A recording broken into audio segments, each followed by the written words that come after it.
नमस्कार दोस्तों, स्वागत है आपका आज के मुख्य समाचारों में। जी हां दोस्तों, आपको यहां पर देखने को मिलेंगी सुबह से लेकर शाम तक की तमाम बड़ी खबरें, मुख्य समाचार, ब्रेकिंग न्यूज़ अपडेट्स के रूप में। तो दोस्तों, आप सभी लोगों से रिक्वेस्ट है इस वीडियो को ज़्यादा से ज़्यादा लाइक और शेयर करें। तो चलिए दोस्तों, जान लेते हैं आज की पहली बड़ी खबर। अमेरिका में ही रिन्यू होंगे H1 वीज़ा, कहा आपसे मिलना स्वीट डिश जैसा। सिंगर बिल बैन ने राष्ट्रगान गाने के बाद पीएम के पैर छुए।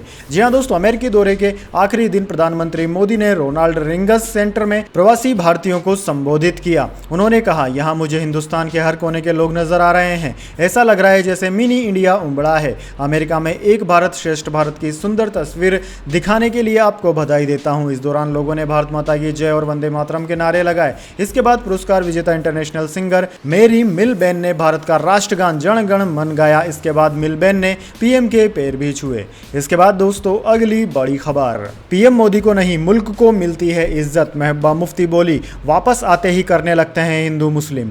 जी हां दोस्तों, बिहार के पटना में विपक्षी दलों की महाबैठक के बाद महबूबा मुफ्ती ने एकता पर जोर देते हुए कहा कि मैं नीतीश कुमार की बहुत शुक्रगुजार हूं। आज अगर विपक्ष एक साथ नहीं होगा तो आगे चलकर विपक्ष खत्म हो जाएगा। वहीं पीएम मोदी पर निशाना साधते हुए महबूबा मुफ्ती ने कहा कि जब पीएम मोदी बाहर चले जाते हैं तो गांधी जी की मूर्ति के सामने झुक जाते हैं, लेकिन जब यहाँ आते हैं तो हिंदू मुस्लिम करने लगते हैं। ये जो उनको बाहर इज्जत मिलती है, ये उनको नहीं बल्कि मुल्क को मिलती है। पीडीपी पार्टी प्रमुख महबूबा मुफ्ती ने कहा कि पीएम मोदी जब यहाँ रहते हैं तो हिंदू मुस्लिम करते हैं। इससे हमारी जम्मू कश्मीर की जनता को नुकसान होता है। बाहर जाते हैं तो जाकर उसका ढोल पीटते हैं। उन्होंने आगे कहा कि आज अगर विपक्ष एक साथ न होती तो आगे चलकर विपक्ष खत्म हो जाएगा। जो जर्नलिस्ट इस बात पर बात कर रहे हैं उनको जेल में डाल दिया जाता है। अगर इस मुल्क को बचाना है तो एक साथ होना होगा। आज हमारी पहलवान लड़कियां जंतर मंतर पर हैं, लेकिन जिस पर आरोप लगा है वो खुला घूम रहा है। इसके बाद दोस्तों, अगली बड़ी खबर।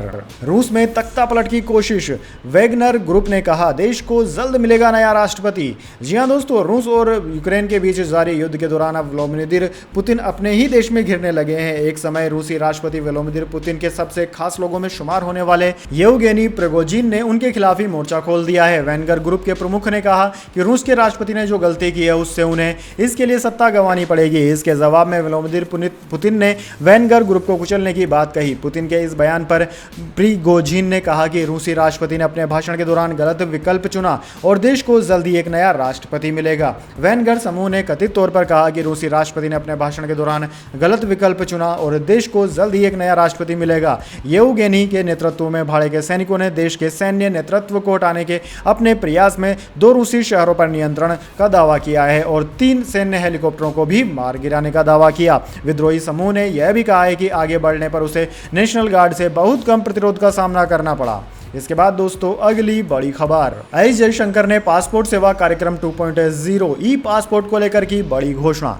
जी हां दोस्तों, भारत जल्द ही पासपोर्ट सेवा कार्यक्रम का दूसरा चरण शुरू करेगा। इसमें नए और अपग्रेडेड ई पासपोर्ट शामिल हैं। विदेश मंत्री एस जयशंकर ने पासपोर्ट सेवा दिवस के अवसर पर यह घोषणा की। जयशंकर ने भारत और विदेश में पासपोर्ट जारी करने वाले अधिकारियों से लोगों को समय पर विश्वसनीय, सुलभ, पारदर्शी और कुशल तरीके से पासपोर्ट और संबंधित सेवाएं प्रदान करने का आह्वान किया है। एस जयशंकर ने पासपोर्ट सेवा केंद्र पर अपने संदेश में कहा कि हम जल्द ही नए और अपग्रेडेड ई पासपोर्ट सहित पासपोर्ट सेवा कार्यक्रम वर्जन 2.0 को शुरू करेंगे। उन्होंने कहा कि नागरिकों के लिए ईज ऑफ लिविंग यानी कि आसान जीवन बढ़ाने के प्रधानमंत्री के दृष्टिकोण के अनुरूप यह पहल ईज के एक नए प्रतिमान की शुरुआत करेगी। ई डिजिटल इकोसिस्टम का उपयोग करके नागरिकों के लिए अपग्रेडेड पासपोर्ट सेवाएं, आर्टिफिशियल इंटेलिजेंस संचालित सेवा, एस चिप सक्षम ई पासपोर्ट का उपयोग करके आसानी से विदेश यात्रा और ई बढ़ी हुई डेटा सुरक्षा।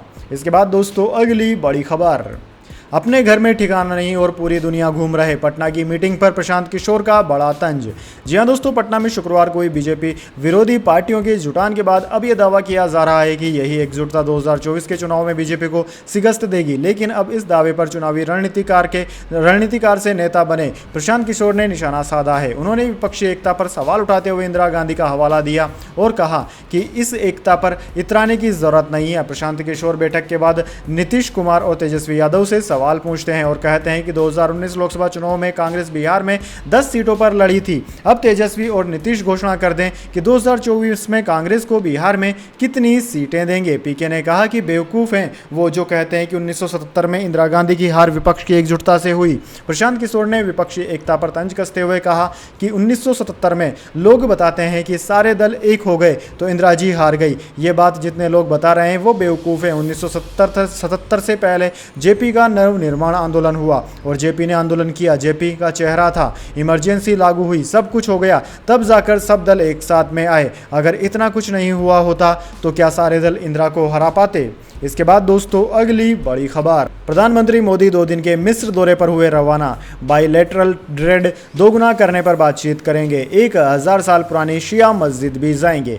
जी हां दोस्तों, प्रधानमंत्री मोदी शनिवार को 2 दिन के इजिप्ट दौरे के लिए रवाना हो गए। 4 दिन की अमेरिकी विजिट से मोदी सीधे मिस्र की राजधानी कायरा पहुंचे। पीएम मोदी की इस विजिट को बाइलेटरल ट्रेड के हवाले से बेहद खास माना जा रहा है। इजिप्ट के प्रेसिडेंट अब्देल फतह अल सीसी इसी साल हमारे 74वें गणतंत्र दिवस समारोह में चीफ गेस्ट थे।